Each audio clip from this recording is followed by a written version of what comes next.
आज की ताजा खबरों के अपडेट में बात करेंगे देश भर की तमाम बड़ी और काम की खबरों की, साथ ही सरकार की ओर से लिए गए कुछ महत्वपूर्ण फैसलों, जारी किए गए कुछ नए नियमों की। इसके अलावा डाकघर में खाता रखने वाले लोगों के लिए एक जरूरी और महत्वपूर्ण खबर निकल कर सामने, बताएंगे आपको आगे इस अपडेट में। साथ ही किसानों को सरकार का बड़ा तोहफा, ऑनलाइन आवेदन कर घर बैठे लगवा सकते हैं बोरवेल। आखिर क्या है ये पूरी खबर, बताएंगे आपको आगे इस अपडेट में।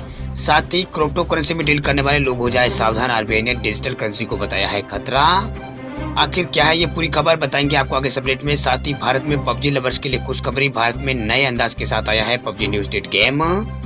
आखिर क्या है ये पूरी खबर, बताएंगे आपको आगे इस अपडेट में। साथ ही यहाँ पर बेरोजगार युवाओं के लिए एक जरूर महत्वपूर्ण खबर निकल कर सामने, बताएंगे आपको आगे इस अपडेट में। साथ ही सरकार का बड़ा फैसला, इस राज्य में जिन्होंने नहीं लगवाई है कोरोना वैक्सीन, अब उन्हें नहीं मिलेगा राशन।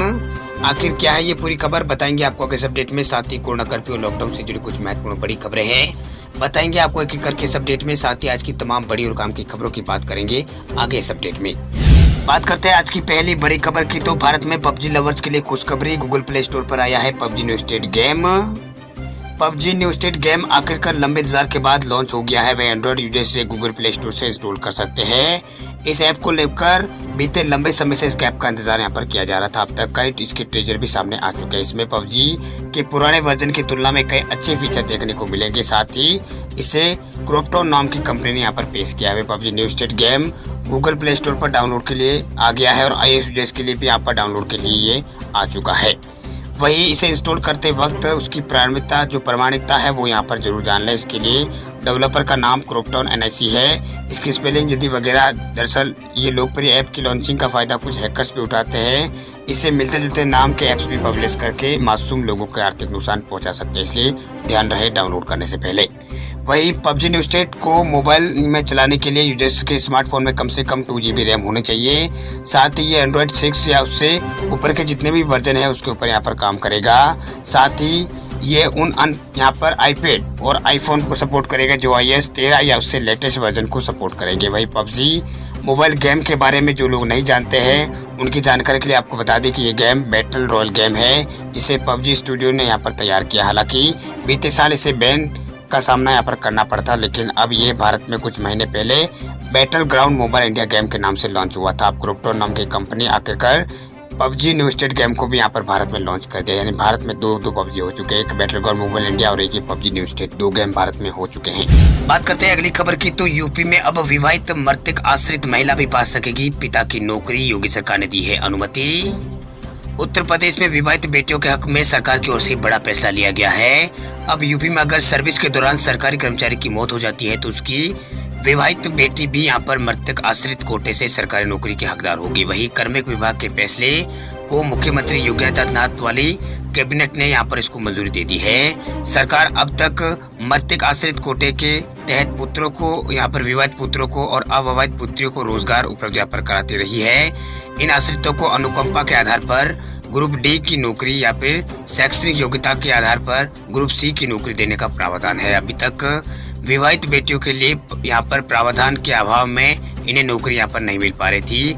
ऐसे में यहाँ पर जिन परिवारों में केवल एक ही विवाहित बेटी है उन्हें परेशानियों का सामना करना पड़ रहा था, लेकिन अब सरकार ने इसका हल निकाल दिया है। ऐसे में पुरानी व्यवस्था में संशोधन यहाँ पर किया गया है। अब विवाहित बेटियों को भी यहाँ पर मृतक आश्रित परिवार में शामिल यहाँ पर किया जाएगा। बता दें आपको कि इस साल की शुरुआत में इलाहाबाद उच्च न्यायालय ने कहा था कि अनुकंपा के आधार पर नियुक्ति के नियमों में विवाहित बेटियों को परिवार की परिभाषा से बाहर करना असंवैधानिक है और संविधान के अनुच्छेद 14 और 15 का उल्लंघन है। ऐसे में केंद्र ने परिवार की परिभाषा में शादीशुदा बेटी को भी यहाँ पर शामिल किया है। चलिए बात कर लेते हैं अगली खबर की, तो मध्य प्रदेश सरकार का बड़ा फैसला। मध्य प्रदेश में अब तक जिन्होंने नहीं लगवाया है कोरोना का टीका वो उन्हें नहीं मिलेगा राशन।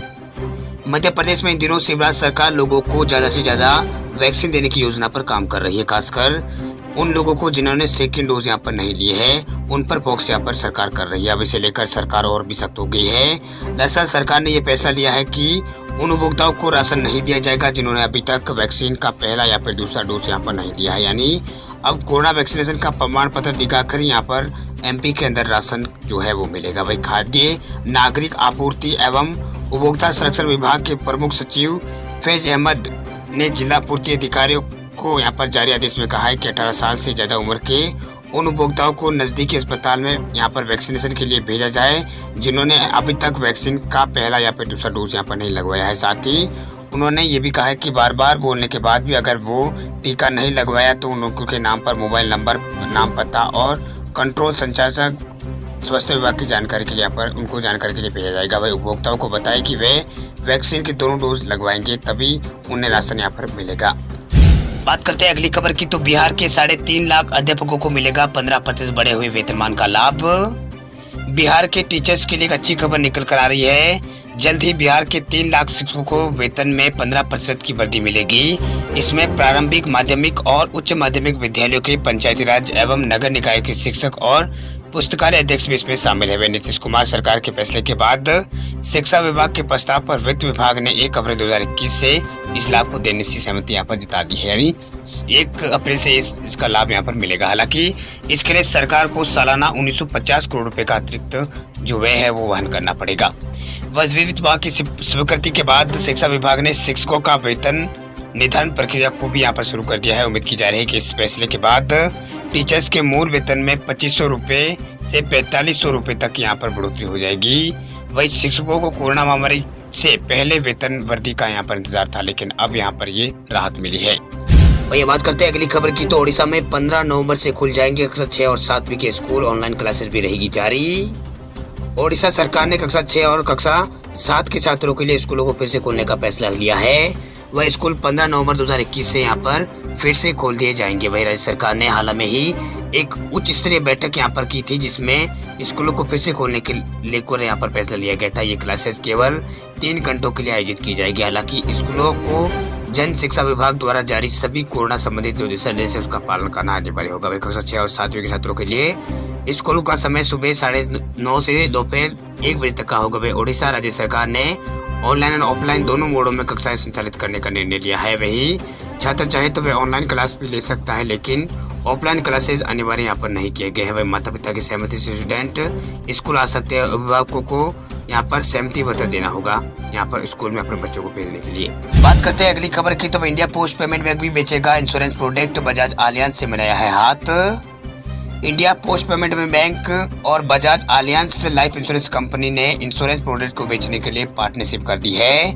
दरअसल इंडिया पोस्ट पेमेंट बैंक और BALIC ने यहाँ पर गुरुवार को बैंक की 750 शाखाओं और 1,36,000 से अधिक बैंकिंग एक्सेस पॉइंट के नेटवर्क के माध्यम से ग्राहकों को टर्म और एन्युटी प्रोडक्ट्स की पेशकश के लिए पार्टनरशिप की घोषणा यहाँ पर की है। वही इंडिया पोस्ट पेमेंट बैंक के MD की ओर से और BALIC के MD की ओर से यहाँ पर अन्य वरिष्ठ अधिकारियों के साथ एक वर्चुअल यहाँ पर प्रेस मीटिंग के दौरान ये घोषणा यहाँ पर की गई है। बात करते हैं अगली खबर की, तो क्रिप्टो करेंसी में डील करने वाले लोग हो जाए सावधान। RBI ने डिजिटल करेंसी को बताया है खतरा। क्रिप्टो करेंसी में डील करने वाले लोगों के लिए खबर झटका देने वाली साबित हो सकती है। दरअसल भारत में क्रिप्टो करेंसी को कानूनी मान्यता को लेकर रिजर्व बैंक ने इसको लेकर यहाँ पर सवाल खड़ा करते हुए क्रिप्टो करेंसी को लेकर एक बार फिर यहाँ पर चेतावनी जारी की है। रिजर्व बैंक ऑफ इंडिया के गवर्नर शक्तिकांत दास ने कहा है कि क्रिप्टो करेंसी RBI ने यहाँ पर मतलब एक बहुत ही यहाँ पर क्रिप्टो करेंसी एक गंभीर चिंता यहाँ पर पैदा की है। वही उन्होंने कहा है इसमें गंभीर चिंता इसने पैदा की है। वही उन्होंने कहा है कि एक रेगुलेटर के तौर पर RBI के सामने क्रिप्टो करेंसी को लेकर कई तरह की चुनौतियां हैं। वही RBI के गवर्नर ने यहाँ पर माइक्रोइकोनॉमिक संतुलन और वित्तीय स्थिरता के लिहाज से क्रिप्टो करेंसी को गंभीर यहाँ पर खतरा बताया है। RBI के गवर्नर शक्तिकांत दास ने कहा है कि क्रिप्टो करेंसी में निवेशकों की संख्या यहाँ पर लगातार बढ़ रही है। बड़ी तादाद में ऐसे निवेशक हैं जिन्होंने क्रिप्टो करेंसी में महज 1 से 2 हज़ार रुपये यहाँ पर लगाए हुए। RBI के गवर्नर शक्तिकांत दास ने कहा है कि BFSI समिट में कहा है कि RBI ने क्रिप्टो करेंसी पर सरकार को एक विस्तृत रिपोर्ट यहाँ पर सौंपी है। वह क्रिप्टो करेंसी पर सरकार तेजी से विचार कर रही है। बात करते हैं अगली खबर की, तो किसानों को सरकार का बड़ा तोहफा। ऑनलाइन आवेदन कर घर बैठे लगवा सकते हैं बोरवेल। केंद्र सरकार का लक्ष्य साल 2022 तक किसानों की आय को दोगुना करना है। अपने इसी लक्ष्य को पूरा करने के लिए भारत सरकार कई तरह की योजनाओं पर काम कर रही है। वही इसी क्रम में सरकार ने किसानों को दोबारा बोरवेल लगाने की सुविधा यहाँ पर प्रदान की है। बता दें आपको कि 22 अक्टूबर 2018 के बाद भी हिमाचल में बोरवेल यहाँ पर नहीं लगाए गए थे। वह उच्चतम न्यायालय ने विभाग को भूजल नियमन और नियंत्रण और प्रबंधन अधिनियम 2005 के तहत बनाए गए नियमों और नीतियों का पालन करने को आदेश यहाँ पर दिया है। इसका अध्ययन कर विभाग ने इन नियमों में संशोधन किया है और अब एक बार फिर यहाँ पर किसानों को बोरवेल है वो लगाने की सुविधा यहाँ पर दी गई है। वही राज्य भू जल प्राधिकरण ने इसके लिए 16 अगस्त 2021 को नोटिफिकेशन जारी किया था। बात करते हैं अगली खबर की, तो इस भारतीय ई कॉमर्स ऐप ने रचा है इतिहास। अक्टूबर में सबसे ज्यादा बार हुआ है डाउनलोड। देश में चाइनीज ऐप पर प्रतिबंध लगाने का फायदा स्वदेशी ब्रांड्स को यहाँ पर मिल रहा है। वही देसी ई कॉमर्स ऐप मीशो ने ऐसा ही एक नया रिकॉर्ड यहाँ पर बनाया है। दरअसल मीशो ने बुधवार को बताया कि अक्टूबर 2021 में वे दुनिया में सबसे ज्यादा बार डाउनलोड किए जाने वाला ई कॉमर्स ऐप यहाँ पर बन गया है। वही ऐप यानी कि एक रिपोर्ट के अनुसार मीशो ने अगस्त और अक्टूबर 2021 के बीच प्ले स्टोर और ऐप स्टोर और प्ले स्टोर पर 57 मिलियन से अधिक बार इस ऐप को डाउनलोड किया गया है। इससे ये भारत के सभी कैटेगरी में सबसे अधिक डाउनलोड किया जाने वाला ऐप यहाँ पर बन गया है। वह मीशो के फाउंडर और CEO विदित आत्रा ने कहा है कि हमने हमेशा अपने यूजर्स को अपने इनोवेशन के केंद्र में रखा है। हमने इंडस्ट्री में पहली बार सेलर्स के लिए 0% कमीशन मॉडल यहाँ पर बनाया है। हम ये सुनिश्चित कर रहे हैं कि मीशो को इस्तेमाल करने के लिए यूजर्स से जो मीशो है उसका इस्तेमाल करना यूजर्स के लिए आसान हो। बात करते हैं अगली काम की खबर की, अगले 2 साल में सस्ती हो सकती है इलेक्ट्रिक वाहन। बढ़ते कार्बन उत्सर्जन को कम करने के लिए भारत सरकार कई क्षेत्रों में सकारात्मक कार्य कर रही है। वह परंपरागत ऊर्जा स्रोत से रिन्यूएबल एनर्जी पर जल्दी यहाँ पर शिफ्ट होने के लिए सरकार कई नई यहाँ पर पहल की शुरुआत यहाँ पर कर रही है, जिसका लक्ष्य है कि भारत जल्द से जल्द यहाँ पर फिसल फ्यूल पर अपनी निर्भरता को कम कर दे। वही इसी को ध्यान में रखते हुए कुछ सालों में सरकार ने कई महत्वपूर्ण योजनाओं की शुरुआत यहाँ पर की है। हाल में ही केंद्रीय सड़क परिवहन और राजमार्ग मंत्री नितिन गडकरी ने इस बात को कहा है कि आने वाले दिनों में यानी आने वाले 2 सालों के भीतर इलेक्ट्रिक वाहन जो है यानी इलेक्ट्रिक व्हीकल है उनके दाम घटकर पेट्रोल डीजल के वाहनों के बराबर हो जाएंगे। उन्होंने इस बात को लेकर भी उल्लेख किया है कि जीवाश्म ईंधन पर चलने वाले वाहनों के आयात कम करने की दिशा में भी सरकार का अच्छा यहाँ पर जो काम वगैरह है वो कर रही है। ऐसे में ई वाहनों की बिक्री में काम आने वाले समय में यहाँ पर समय में एक्सपोनेंशियल ग्रोथ इसमें देखने को मिल सकती है। बात करते हैं अगली खबर की, तो कोरोना आंकड़ों को लेकर बड़ी खबर देखिए। 24 घंटों में कोरोना संक्रमण के 13,000 नए मामले हैं सामने। भारत में कोविड-19 के मामलों में उतराव चढ़ाव का क्रम लगातार जारी है। वही कल 24 घंटों में स्वास्थ्य मंत्रालय की ओर से जारी किए गए आंकड़ों के अनुसार बीते 24 घंटों में 13,000 नए मामले सामने आए। इस दौरान 340 लोगों की मौत हुई है कोरोना के कारण। वही मंत्रालय ने कहा है कि बीते एक दिन में 13,000 से अधिक लोग ठीक भी हुए हैं। वही मंत्रालय के अनुसार फिलहाल देश में कोरोना के 1,38,000 के आसपास एक्टिव केस है। साथ ही अब तक 3,38,00,000 यहाँ पर 975 लोग ठीक हो चुके हैं। मंत्रालय ने कहा है कि देश में कोविड से अब तक 4,62,000 से अधिक लोगों की मौत हो चुकी है। वह नए मामले पाए जाने के बाद देश में अब तक संक्रमितों की कुल संख्या की जो पुष्ट मामले हैं उनकी संख्या 3,44,00,000 पार हो चुकी है। वही 1,10,00,000 के आसपास यहाँ पर भारत में अभी तक कोरोना वैक्सीन लगाई जा चुकी है। इनमें से 57,54,000 के आसपास जो खुराकें हैं वो कल यहाँ पर दी गई है। वह कोविन पोर्टल के अनुसार कुल खुराक में से 74,68,57,000 खुराकें पहली और 35 करोड़ के आसपास यहाँ पर दूसरी खुराकें यहाँ पर दी जा चुकी है। वही महाराष्ट्र में पिछले 24 घंटों में कोरोना वायरस संक्रमण के 1,094 नए मामले सामने आए हैं। वे 17 मरीजों की मौत महाराष्ट्र में पिछले 24 घंटों के अंदर हुई है। वही इसके अलावा यहाँ पर दूसरे राज्यों में भी कोरोना के जो मामले हैं वो बढ़े हैं। वही कर्नाटक में पिछले 24 घंटों में 328 नए मामले सामने आए हैं। इस दौरान यहाँ पर किसी भी व्यक्ति की यहाँ पर 9 लोगों की मौत की पुष्टि यहाँ पर पिछले 24 घंटों में इस राज्य में हुई है। वही इसके बाद में बात करें दिल्ली में पिछले 24 घंटों में 54 नए मामले सामने आए हैं। संक्रमण दर 0.09% यहाँ पर रही है। दिल्ली में मामले यहाँ पर कम आए, मौत तो किसी की भी नहीं हुई है। जम्मू कश्मीर में पिछले 24 घंटों में 165 और गोवा में 32 नए मामले सामने पिछले 24 घंटों के अंदर आए हैं। बात करते हैं अगली खबर की, तो बिहार के ये युवा कर सकते हैं मुख्यमंत्री स्वयं सहायता भत्ते के लिए आवेदन।